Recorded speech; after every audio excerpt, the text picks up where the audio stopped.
CTET नहीं हो गए, कोई एक यूपीएससी का एग्जाम हो गया, सीटेट सीटेट सीटेट, हर जगह सिर्फ सीटेट। सीटेट के एग्जाम को तो बहुत कम दिन बचे हैं, अब क्या क्या पढूं, एनसीईआरटी पढूं या फिर और कुछ पढूं, कुछ प्रीवियस ईयर पढूं या नहीं पढूं, सीटेट के लिए नोट्स बनाऊं या सीटेट के लिए एनसीईआरटी पढूं। 2 बार सीटेट दे दिया बट फिर भी सीटेट क्लियर नहीं हो रहा है। सिर्फ 90 मार्क की तो लेके आना है सीटेट में, ज्यादा पढ़ने की तो जरूरत ही नहीं। अब सीटेट सीटेट नहीं है, सीटेट को हवा बना दी। हाय एवरीवन, कैसे आप सभी। बात करेंगे आज की वीडियो में सीटेट एग्जामिनेशन को क्लियर करने के लिए कुछ कुछ ऐसी इंपॉर्टेंट बातें जो मैंने अपने एग्जाम को क्रैक करते टाइम ध्यान रखी थी, या फिर मेरी स्ट्रेटेजी अगर मैं आप लोगों के साथ में शेयर करूं, मेरे मार्क्स अगर मैं आप लोगों के साथ में शेयर करूं कि मैंने कितने नंबर जो है वो गेन किए थे पेपर 1 पेपर 2 दोनों में, और क्या मेरी स्ट्रेटेजी रही थी। प्रॉपर स्ट्रेटेजी मैं आप लोगों के साथ में आज की वीडियो में शेयर करने वाली हूँ।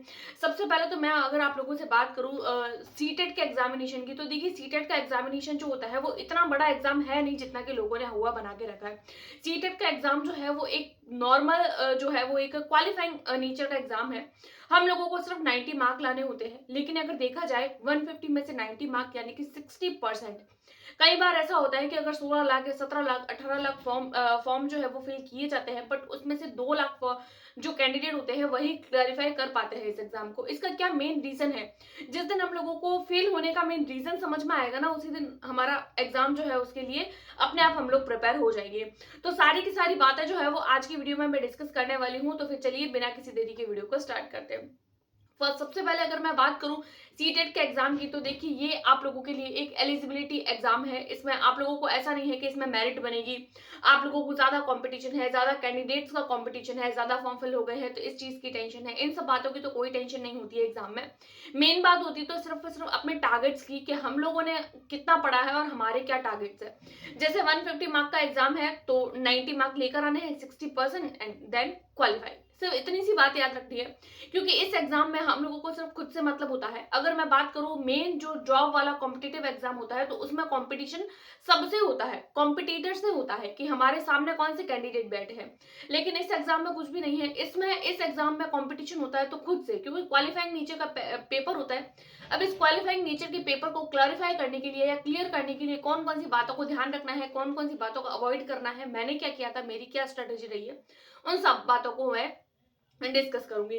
तो देखिए आपका ये जो सीटेट वाला एग्जाम है वो जुलाई में होने वाला है, और आज की डेट के अगर हिसाब से देखें तो आप लोगों के पास में सिर्फ 2 महीने हैं, थोड़े टाइम जैसे कि मार्च अभी जस्ट खत्म होने वाला है, मार्च के बाद में अप्रैल मई और फिर जून जुलाई में आप लोगों का पेपर है। अब जुलाई जुलाई तो आप लोगों का रिवीजन में निकल जाएगा, 3 महीने हैं। अब बहुत सारे कैंडिडेट ऐसे बोलते हैं कि सीटेट का एग्जाम कोई बहुत बड़ी बात नहीं है, इसको हवा बनाया है। हाँ, ये बात बिल्कुल ठीक है कि सीटेट का एग्जाम जो है वो बहुत बड़ी बात नहीं है, बट 90 मार्क लाना भी बहुत जरूरी है, क्योंकि ये एग्जाम जो है वो बहुत ज्यादा इंपॉर्टेंट है। इंपॉर्टेंट इसलिए है क्योंकि देखिए ये जो एग्जाम है वो आप लोगों के लिए बहुत ज्यादा बेनिफिशियल होने वाला है, क्योंकि बहुत सारे ऐसे एग्जामिनेशन लाइक आप लोगों के स्टेट एग्जाम्स होते हैं, या बहुत सारे जो सेंट्रल लेवल के एग्जाम होते हैं, जैसे एनवीएस की वैकेंसी अभी हाल फिलहाल में आप लोगों को कल परसों ही उसका नोटिफिकेशन देखने को मिला। सबसे बड़ी बात बीपीएससी, उसके अलावा KVS, D triple S B, और भी बहुत सारे ऐसे एग्जामिनेशन होते हैं जिसके लिए आप लोगों का सीटेट कंपलसरी होता है। तो सीटेट को अगर हम शांत मन से और बेसिक बेसिक चीजें पढ़ के और कुछ कुछ बातों का ध्यान रखे आसानी से क्लियर कर सकते हैं अपने मेन एग्जाम्स की प्रिपरेशन के साथ साथ। अब उसको कैसे करेंगे, तो देखिए सबसे पहले तो आप लोगों को ये समझना होगा कि ये जो एग्जाम है वो 2 पार्ट्स में डिवाइडेड है। एक होता है हमारे पेपर 1 एंड सेकंड होता है पेपर 2। पेपर 1 होता है 1st to 5th के लिए, एंड देन पेपर 2 होता है हम लोगों का 6 to 8 के लिए।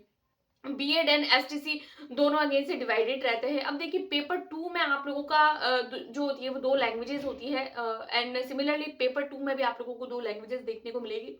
जनरली मैं बात करूंगी हिंदी एंड इंग्लिश की, क्योंकि मेरे जो सीटेट का एग्जाम था उसमें भी हिंदी एंड इंग्लिश ही थी, राइट। उसके अलावा देखिए तो देखिए हिंदी इंग्लिश आप लोगों के पेपर 1 में भी होता है, हिंदी इंग्लिश आप लोगों के पेपर 2 में भी होता है। तो ये दोनों चीजें आप लोगों को कॉमन मिल जाती है पेपर 1 एंड पेपर 2 में। तो इसमें तो कोई झंझट ही नहीं है कि हम लोगों को पेपर 2 के लिए पढ़ रहे हैं तो पेपर 1 के लिए अप्लाई नहीं कर सकते, पेपर 1 के लिए पढ़ रहे हैं तो पेपर 2 के लिए अप्लाई नहीं कर सकते। एक पेपर 2 के लिए भी पेपर 2 के लिए भी अगर हम लोग लैंग्वेजेस पढ़ रहे हैं तो सिमिलरली हम लोगों के पेपर 1 के लिए भी साथ साथ प्रिपेयर हो जाते हैं, क्योंकि दोनों में 5-5 सब्जेक्ट्स पूछे जाते हैं।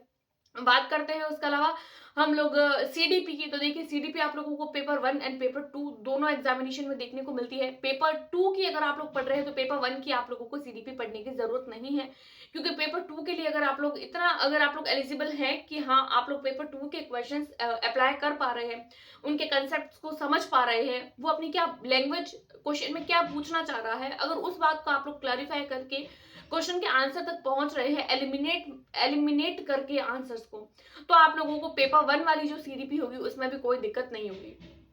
उसके अलावा बात करें मैथ्स में, तो देखिए जैसे कि पेपर 2 होता है तो पेपर 2 दो पार्ट्स में डिवाइडेड रहता है। जैसे कि एक होता है साइंस मैथ्स एंड दूसरा होता है हमारा एसएसटी। अब एसएसटी वाला पोर्शन है तो एसएसटी वाले पोर्शन में तो आप लोगों को क्या करना है उसके बारे में भी डिस्कस करेंगे, एंड हम लोग साइंस एंड मैथ्स के बारे में भी डिस्कस करेंगे। सबसे पहले अगर मैं बात करूं साइंस एंड मैथ्स की, तो देखिए अगर आप लोग बेसिक मैथ्स अगर आप लोग जानते हैं तो पेपर 1 के लिए भी आप लोगों के लिए अप्लाई हो जाती है। और अगर आप लोग जनरल साइंस की बात करते हैं तो आप लोग जो है वो पेपर जनरल साइंस अगर आप लोग पढ़ लेते हैं तो वो आपको पेपर 1 में भी डेफिनेटली हेल्प करती है ईवीएस के पेपर में। तो अगर आप लोग पेपर 2 के लिए प्रिपेयर कर रहे हैं तो पेपर 1 आप लोगों का अपने आप क्लियर हो जाता है, क्योंकि पेपर 1 का जो डिफिकल्टी लेवल होता है वो as compare to paper 2 easy होता है। तो पेपर 2 के लिए अगर आप लोग जो है वो प्रिपरेशन कर रहे हैं तो आप लोगों को पेपर 1 की तो चिंता करने की जरूरत नहीं है, क्योंकि पेपर 1 ऑलरेडी आप लोगों का क्लियर ही समझिए, राइट। बात करेंगे पेपर 2 की कि पेपर 2 को किस तरीके से हैंडल करें। इतनी सारी सिचुएशंस होती है, फेस्टिवल पे फेस्टिवल आते हैं और एक जो है वो हम लोगों को डर भी हो जाता है कि किस तरीके से हम लोग करें। तो देखिए कुछ कुछ बातें मैं आप लोगों के साथ में शेयर करूंगी जो मैंने अपने एग्जाम के टाइम पे एनालाइज करी है, कौन कौन सी बातें हैं जो मैंने अपने एग्जाम के टाइम पे ध्यान रखी है, उन सब बातों पे मैं आप लोगों के साथ में डिस्कस करूंगी। तो देखिए सबसे पहले तो अगर मैं बात करूं कि मैंने अपने एग्जाम के टाइम पे क्या किया था, तो देखिए मेरा जो था वो साइंस मैथ सब्जेक्ट था पेपर 2 के लिए, science and maths. Science maths को मैंने क्या किया था, सबसे पहले तो अगर मैं बात करूं साइंस सब्जेक्ट की, तो साइंस सब्जेक्ट के लिए मैंने क्या किया था, सबसे पहले तो मैं ये बता दूं कि आप लोगों को यहाँ पर कोई भी पेड कोर्स नहीं ले रहा है, किसी भी तरीके का कोई कोर्स खरीदने की जरूरत नहीं है। अगर आप लोग थोड़े बहुत भी खुद मेहनत करना चाहते हैं और अगर आप लोग खुद अपनी मेहनत से प्रिपेयर करना चाहते हैं तो आप लोग घर बैठे भी प्रिपेयर कर सकते हैं। जैसे हम सब यानी बहुत सारे कैंडिडेट होते हैं जो घर बैठे ही प्रिपेयर करते हैं, सिर्फ यूट्यूब से हेल्प लेते हैं, एनसीईआरटी पढ़ते हैं, क्योंकि मेन जो फोकस होता है वो हमारा एनसीईआरटी पर होता है। बहुत सारे क्वेश्चंस होते हैं ना, जैसे कि साइंस के हो गए क्वेश्चंस के साइंस के क्वेश्चन हो गए, या फिर आप लोगों को ईवीएस के क्वेश्चन, एसएसटी के क्वेश्चन, या फिर आप लोग मैथ्स के क्वेश्चन देखेंगे, एज इट इज आप लोगों को क्वेश्चन दिखेगा और एज इट इज अगर आप लोग एनसीईआरटी की बुक खोल के देखेंगे तो वैसा का वैसा शब्द सह छपा हुआ मिलता है आप लोगों को एनसीईआरटी की बुक्स में से क्वेश्चन। जैसे कि तारा मछली वाला क्वेश्चन हो गया, आप लोगों को एनसीईआरटी की बुक में मिलेगा कि तारा मछली जो है वो अपने मुंह को बाहर निकालती है भोजन करते टाइम और वापस से अंदर डाल देती है, तो ऐसा कौन सा जीव है। तो इस तरीके से आप लोगों को एक लाइन दी हुई है एनसीईआरटी की बुक में, साइंस की बुक में, और एज इट इज यही का यही जो चीज है आप लोगों को पेपर में देखने को मिली। तो एज इट इज वही के वही शब्द सह आप लोगों को चीजें देखने को मिलती है। लेकिन आज के टाइम पे ये चीजें थोड़ी सी डिफिकल्ट कर दी गई है, क्योंकि पहले जो है वो हम लोग एनसीईआरटी पढ़ते थे, साथ साथ प्रीवियस ईयर करते थे, और बहुत सारे कैंडिडेट पहले पहले के टाइम की बात कर रही हूँ, पहले के टाइम पे क्या करते थे कि सिर्फ और सिर्फ जब प्रीवियस ईयर पढ़ते थे ना तो प्रीवियस ईयर पढ़ने से हमारा एग्जाम क्लियर हो जाता था, क्योंकि 2011 से स्टार्ट हुआ है। 2011 वाले अगर हम लोग पेपर देखते हैं तो हम लोग जो है वो उसमें से 70 क्वेश्चन तो ऐसे हैं जो हम लोग आसानी से क्लियर कर लेते हैं, आसानी से ही, हम लोगों को पढ़ने की भी जरूरत नहीं है। 70 से 80 क्वेश्चन मेहनत किस पे करनी है, सिर्फ 10 सवालों पे। लेकिन आज के टाइम पे जो डिफिकल्टी लेवल है उसको इतना बढ़ा दिया गया है कि अगर 18 लाख लोग फॉर्म भर रहे हैं तो उसमें से सिर्फ और सिर्फ जो 2 लाख कैंडिडेट पेपर 2 में, स्पेशली पेपर 2 में सिर्फ 2 लाख कैंडिडेट पास हो रहे हैं। क्या कारण है इसका? तो मेन कारण यही है कि एक तो वो एनसीईआरटी पर फोकस नहीं कर रहे हैं, दूसरा वो अपने प्रीवियस ईयर नहीं कर रहे हैं, प्रीवियस ईयर करने के साथ साथ वो क्वेश्चन प्रैक्टिस नहीं कर रहे हैं। ये 3 चीजें ही ऐसी है जो आप लोगों को सीटेट के एग्जाम को क्लैरिफाई करने में हेल्प करती है।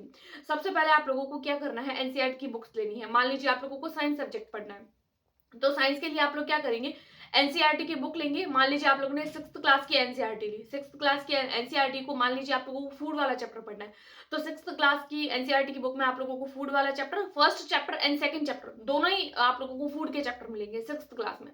तो आप लोग एक बार उसको रीड करिए। जब आप लोग रीड करेंगे ना तो आप लोगों को लगेगा कि इसमें से तो कुछ पढ़ने जैसा है ही नहीं, इसमें क्या पढ़े, इसमें से तो क्वेश्चन बनेगा ही नहीं। लेकिन जब आप मान लीजिए आपने फर्स्ट चैप्टर पढ़ा, अगेन आप लोगों ने फर्स्ट चैप्टर को रिवाइज किया, फिर आप लोगों ने सेकंड चैप्टर पढ़ा, आप लोग अगर उसको रीड करेंगे ना तो रीड करते time first and second chapter दोनों को रीड करेंगे तो आप लोगों को कम से कम आधे आधे घंटे से भी कम टाइम लगेगा कि आप दोनों चैप्टर्स को आसानी से कर लेंगे। लेकिन जब आप लोग उसके प्रीवियस ईयर देखेंगे ना, जब आप लोग चैप्टर पढ़ेंगे तब तो आप लोगों को लगेगा कि ये भी क्वेश्चन आने लायक नहीं है, ये भी नहीं आने लायक है, ये भी आने लायक नहीं है। लेकिन जब आप उनके एक्चुअल में क्वेश्चंस देखेंगे ना, तब आप लोगों को लगेगा, तब आप लोगों को ये चीज समझ आएगी प्रीवियस ईयर देखने से कि हम लोगों ने पढ़ा क्या था और क्वेश्चन कहाँ से घुमा के पूछा गया है। क्योंकि क्वेश्चन कंसेप्ट से नहीं पूछा जाता है, क्वेश्चन जो होते हैं वो कंसेप्ट से भी पूछा जाता है। यानी कंसेप्ट तो हम पढ़ रहे हैं, बस उसको एनालाइज नहीं कर रहे हैं कि जो चीज हम पढ़ रहे हैं ना, कई बार ऐसा होता है कि वो चैप्टर जो पढ़ने लायक नहीं होते हैं या फिर वो टॉपिक्स जो देखने में तो इजी लगते हैं, हम उनको अवॉइड कर लेते हैं एग्जाम टाइम पे। बट उसको, जैसे कि साइंस हो गई, तो साइंस को ही आप लोग सीडीपी में भी देखेंगे, या फिर आप लोगों को सब्जेक्ट की पेडागोजी में भी देखने को मिलेगा। तो ये चीजें आप लोगों के जो एग्जाम की डिफिकल्टी लेवल है उसको बढ़ा देती है। तो ये आप लोग थोड़ा ध्यान रखिए कि एक तो डिफिकल्टी लेवल आप लोगों को ध्यान रखना है। जैसे कि अगर 6th क्लास बोल दी है तो आप लोगों को सिर्फ 6th क्लास तक नहीं पढ़ना है। 7th बोल दी है, जैसे कि 6th 7th 8th के लिए प्रिपेयर कर रहे हैं तो 8th तक नहीं प्रिपेयर करना है, बल्कि उससे थोड़ा सा आप लोग, जैसे मान लीजिए कोई भी टॉपिक है, मान लीजिए सेल वाला टॉपिक है, तो सबसे पहले आप लोग 6 7 8 की क्लास में से आप लोगों को जो भी सेल वाला टॉपिक देखने को मिल रहा है उसको आप लोग आराम से पढ़ लीजिए अच्छे से, उसके प्रॉपर खुद के नोट्स बनाइए। क्योंकि देखिए खुद के नोट्स बनाना जरूरी है। कई बार क्या होता है कि हम लोग जो है वो कोर्स भी ले लेते हैं, कोचिंग्स भी ज्वाइन कर लेते हैं, बट कई बार ऐसा होता है कि इतना सब कुछ करने के बावजूद भी इतना आसान एग्जाम भी हम लोग क्लियर नहीं कर पाते हैं। इसका मेन रीजन यही है कि एनसीईआरटी पर फोकस नहीं किया, साथ साथ में हम लोगों ने खुद के नोट्स नहीं बनाए। क्योंकि जब चैप्टर पढ़ के एनसीईआरटी में से जब चैप्टर पढ़ के जब हम खुद नोट्स बनाते हैं ना, तो वो चैप्टर हम लोगों को रिवाइज करने में हेल्प करते हैं। और कोचिंग वाले बहुत सारे कोचिंग इंस्टीट्यूट मैंने ऐसे भी देखे हैं जो सिलेबस में चीज होती भी नहीं है, बट वो भी चीजें पढ़ा दी जाती है। जैसे मैंने एक बार, जब मैंने खुद की प्रिपरेशन करी थी, तो मैंने एक बार देखा था कि मुझे एक्चुअली फिजिक्स वाले टॉपिक्स जो होते हैं वो एनसीईआरटी में वो मुझे पढ़ने में थोड़ी डिफिकल्टी आ रही थी। तो फिर मैंने सोचा कि क्यों ना कोई यूट्यूब का चैनल देख लिया जाए कि कोई अच्छा सा पढ़ा दे। तो वहां पर मैंने देखा कि सीटेट के कोर्स में इतनी सारी फिजिक्स जो है वो पढ़ाई जा रही है जो हमारे लेवल की भी नहीं है। 10th लेवल एनोड और जो डायोड, एनोड होते हैं, कैथोड होते हैं, डायोड के बारे में, एनोड कैथोड तो चलो पूछे जाते हैं, बट डायोड के बारे में पढ़ाया जा रहा है। बल्कि डायोड के बारे में तो एनसीईआरटी की 6 7 8th या 9 10th की बुक में भी डायोड के बारे में बात नहीं करी गई है। तो फर्स्टली आप लोगों को यही ध्यान रखना है कि अगर आप लोग पढ़ रहे हैं, पढ़िए। ऑब्वियसली हमें यूट्यूब से ही पढ़ना है, क्योंकि मैंने भी यूट्यूब से पढ़ा था, साथ साथ में मैंने एनसीईआरटी पढ़ी थी। NCERT previous year syllabus wise पढ़ना ऐसा है कि हम लोगों को टू द पॉइंट बात करनी है। कई बार ऐसा होगा कि कोई चैप्टर हम लोगों ने देख लिया, मान लीजिए साइंस या मैथ्स में पूरा चैप्टर पढ़ लिया, उसमें से सिर्फ और सिर्फ 2 लाइनें ऐसी है जिसमें हम लोगों को देखने को मिल रहा है कि हाँ, इन 2 या 3 लाइनों में या इन 2 या 3 पैराग्राफ्स में मल्टीपल टाइम क्वेश्चंस पूछे जा रहे हैं। तो उन 2-3 क्वेश्चंस को आप लोग आधे पेज में अपनी शॉर्ट तरीके से लिख लीजिए। खुद लिखेंगे, फिर आप लोगों को रिवाइज करने में, अब 3 चैप्टर को आप लोगों ने आधे जो बॉक्स है उसमें ही लिख लिया, वो आप लोगों को रिवाइज करने में हेल्प मिलेगी इससे। तो इस तरीके से खुद एनसीईआरटी पढ़िए, चैप्टर पढ़िए। क्योंकि देखिए अगर हम लोग 6 7 8 की एनसीईआरटी पढ़ते हैं तो हमें वो एज कम्पेयर टू नोट्स हम लोगों को इजी लगती है। क्योंकि हम लोग, हमारे माइंड में यही बात रहती है कि ये तो 6th क्लास की एनसीईआरटी है, ये तो 7th क्लास की एनसीईआरटी है, ये तो 8th क्लास की एनसीईआरटी है। 8th क्लास की बुक जो बच्चा पढ़ रहा है, 8th क्लास का बच्चा पढ़ रहा है, बल्कि हम तो उसको पढ़ के आए ना, तो हम तो आराम से पढ़ सकते हैं। हम लोग तो 9 10 11 12 ग्रेजुएशन में पढ़ा है, हम लोगों ने जो है वो बीएड किया है, बीएसटीसी किया है, तो उसमें भी तो पढ़ा है।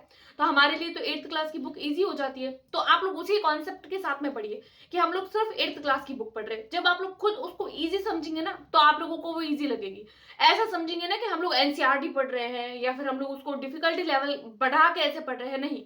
उसको आप लोग हवा मत बनाइए, आराम से पढ़िए। हाँ, एकदम नॉर्मल रहे कि हाँ ये बुक है और ये मुझे पढ़नी है। रीड करिए, एक बार का आप पूरी की पूरी बुक को रीड कर लीजिए। आप लोगों को 3 से 4 घंटे भी नहीं पड़ी लगेंगे कोई एक बुक रीड करने में। साइंस की एक 6th क्लास की बुक पढ़ने में 1 दिन, 7th क्लास की पढ़ने में डेढ़ या 2 दिन, क्योंकि 7th क्लास की book as compare to 6th class थोड़ी सी बड़ी भी है और बहुत ज्यादा चीजें है उसमें पढ़ने लायक।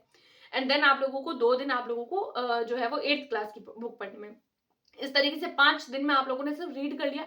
उसके बाद में आप लोग प्रीवियस ईयर देखिए कि कौन कौन से चैप्टर्स में से क्या क्या प्रीवियस ईयर पूछे जा रहे हैं, किस तरीके से कंसेप्ट को घुमा दिया जा रहा है। क्योंकि अब वो टाइम नहीं है कि आप लोगों से सीधे क्वेश्चंस पूछे जाते हैं। अब आप लोगों का कंसेप्ट पूछा जाता है कि आप लोगों ने अपना कंसेप्ट कितना क्लियर किया है। क्योंकि आप लोगों को पेडागोजी पूछ ली जाएगी, आप लोगों के पेडागोजी के कॉन्टेक्स्ट में आप लोगों को साइंस पूछ ली जाएगी, या साइंस के कॉन्टेक्स्ट में ही पेडागोजी पूछ ली जाएगी।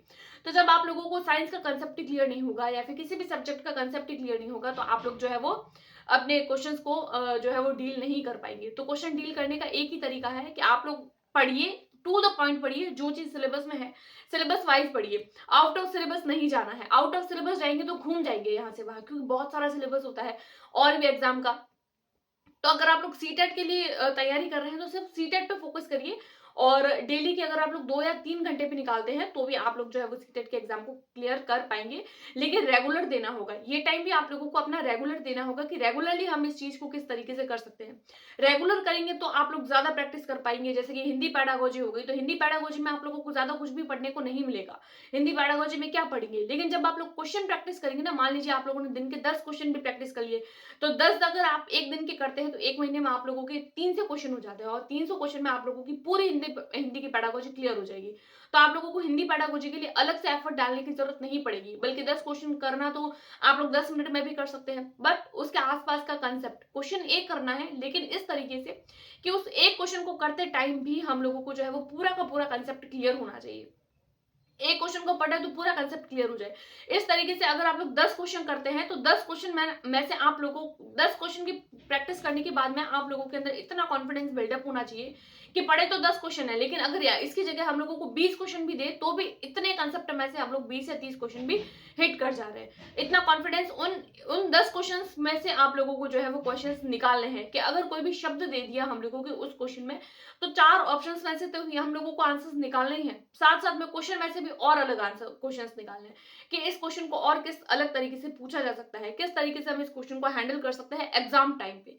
तो ये कुछ कुछ बातें थी सीटेट के एग्जाम को ध्यान में रखने की। मेन बात एक बार और समराइज कर लेती हूँ आप लोगों के साथ में, कि एक तो आप लोगों को to the point as syllabus पढ़ना है, सिलेबस के आउट ऑफ सिलेबस कुछ भी नहीं पढ़ना है। सेकंड टर्म्स ये होगी आप लोगों के लिए कि एनसीईआरटी मेनली 6, 7, 8 की एनसीईआरटी पढ़नी है। फर्स्ट टू फिफ्थ के लिए प्रिपेयर कर रहे हैं तो फर्स्ट टू फिफ्थ की फिफ्थ क्लास की एनसीईआरटी, एंड 6 टू 8 के लिए प्रिपेयर कर रहे हैं तो 6 टू 8 की एनसीईआरटी। देन अगर आप लोग जो स्पेशली साइंस मैथ्स एसएसटी के लिए प्रिपेयर करें तो थोड़े थोड़े टॉपिक्स जो आप लोगों को 9th और 10th के भी देखने होंगे, क्योंकि डिफिकल्टी लेवल आजकल थोड़ा बढ़ा दिया गया है।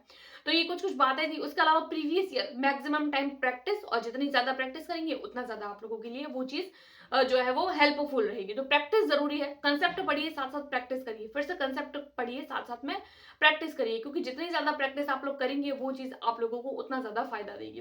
तो ये कुछ कुछ बातें थी सीटेट को लेकर, क्योंकि मैंने भी इन्हीं बातों को ध्यान रखा था। और इसके अलावा आप लोगों को कुछ भी पढ़ने की जरूरत नहीं है, सिर्फ एनसीईआरटी पे फोकस करिए, आप लोगों का सीटेट आराम से क्लियर हो जाएगा। तो अगर आप लोगों को ये वीडियो हेल्पफुल लगी हो तो फिर आप लोग शेयर करिए अपने दोस्तों के साथ में, ताकि उन लोगों को भी ये वीडियो देख के एक कॉन्फिडेंस बिल्डअप हो। और अगर आप लोगों को वीडियो पसंद आ रही है तो चैनल को सब्सक्राइब करें और लाइक करें, ताकि मेरे अंदर भी एक कॉन्फिडेंस बिल्डअप हो फिर से वीडियो बनाने का। तो फिर मिलते हैं नेक्स्ट वीडियो में, तब तक के लिए टेक केयर, बाय बाय।